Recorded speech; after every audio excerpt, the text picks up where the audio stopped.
Você está escutando esse som?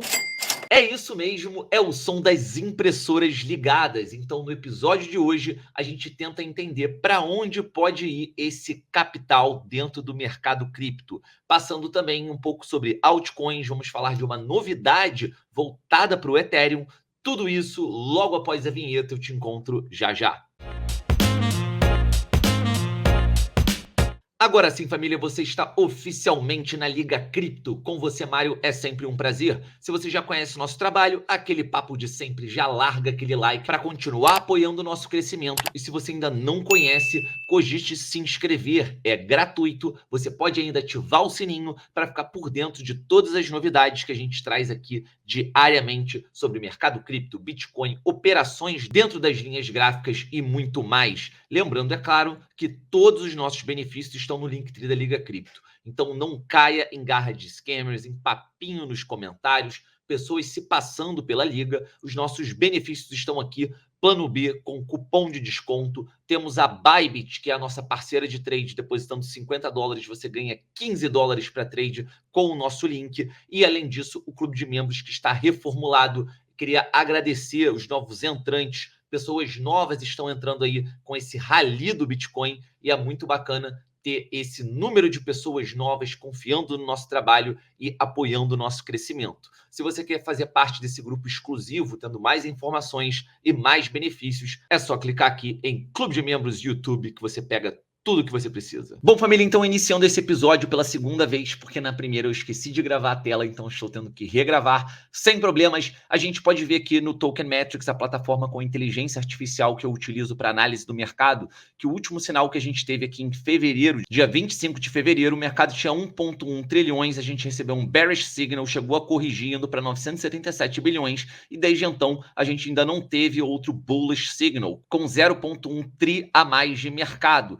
Mas ainda assim a gente pode ver aqui que 66, quase 67% das top 300 criptomoedas do mercado estão sendo negociadas hoje num valor abaixo do seu fechamento mensal anterior. Então ainda tem esse sentimento bearish, ainda tem esse sentimento risk off, que é exatamente o que esse outro quadro, Bitcoin versus Altcoin Season, mostra. A gente está num território que é do Bitcoin. Bitcoin Season, essa corzinha vermelha significa risk off e a corzinha verde risk on, a hora de tentar cascalhos em mercados mais arriscados. Então, nesse instante, eu vou te provar isso, trazendo ali confluências em relação a dólar, em relação à liquidez de capital no mercado, porque eu acho que o Bitcoin tem ganho e tem tudo para continuar ganhando o mercado em relação à maioria das altcoins. Agora, no gráfico do Bitcoin diário, a gente pode ver que o BPWP está bem exaurido, a gente está ali num nível de volatilidade altíssimo durante um bom tempo. Então, eu já disse isso no último vídeo, eu espero algum tipo de consolidação,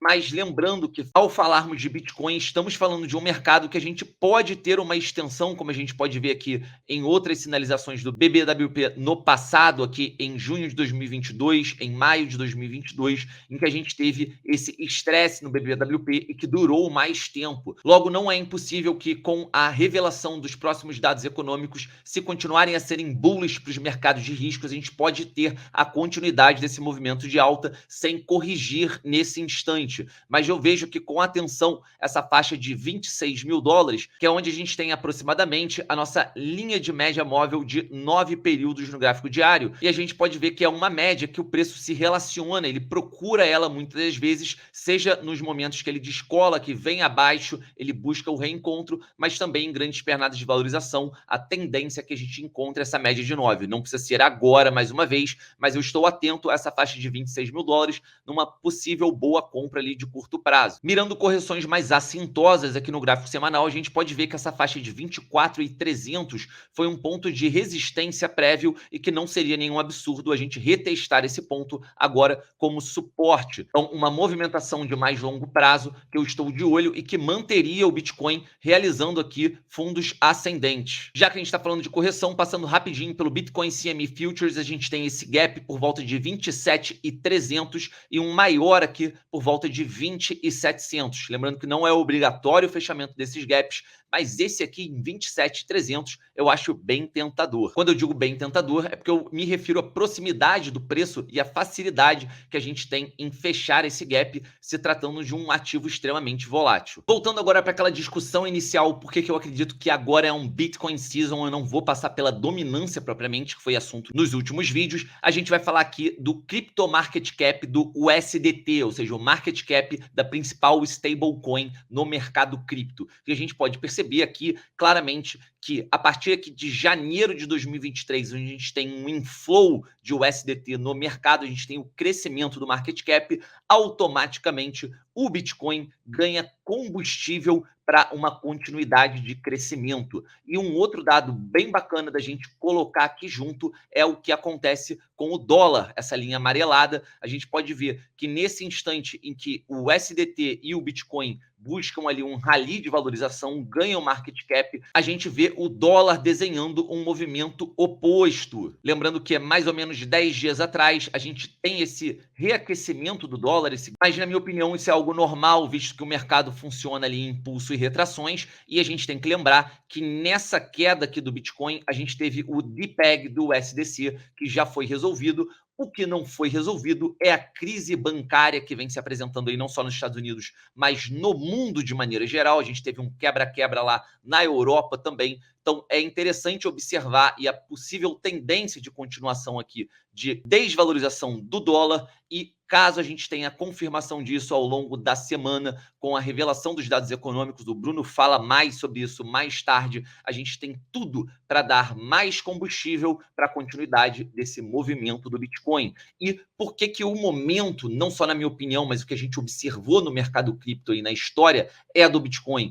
Porque a path to alt season, ou seja, o caminho para alt season, passa por algumas fases. E, na minha opinião, a gente está aquecendo, entrando na fase 1, que é uma entrada de capital no mercado do Bitcoin, causando o aumento de preços. Então, é exatamente o que a gente está observando. A gente passou agora no gráfico diário essa visualização de cenário. E eu não vou perder muito tempo aqui, mas caso vocês acham interessante essas explicações, caso eu não tenha feito isso em algum vídeo ali no passado, eu posso repassar, refazer um novo vídeo comentando sobre essas fases. Então, deixa aqui nos comentários se você não largou um like, está curtindo o vídeo, tá dando mole, né? Então, continuando aqui, a gente ainda teria essa fase do Ethereum, uma fase de large caps, para ir então a grande fase de cascalhos imensos. Por isso, utilizando agora apenas a fase 2 para a gente entender a progressão dessas fases, para entender em que momento a gente chegaria ali numa altcoin season, a gente pode ver que nessa segunda fase o Ethereum começa a performar melhor que o Bitcoin e começa a se escutar, né, rumores desse flippening, ou seja, o Ethereum passando a valorizar mais que o Bitcoin. Mas olhando rapidamente aqui no gráfico Ethereum Bitcoin, no par Ethereum Bitcoin, a gente percebe que não é exatamente isso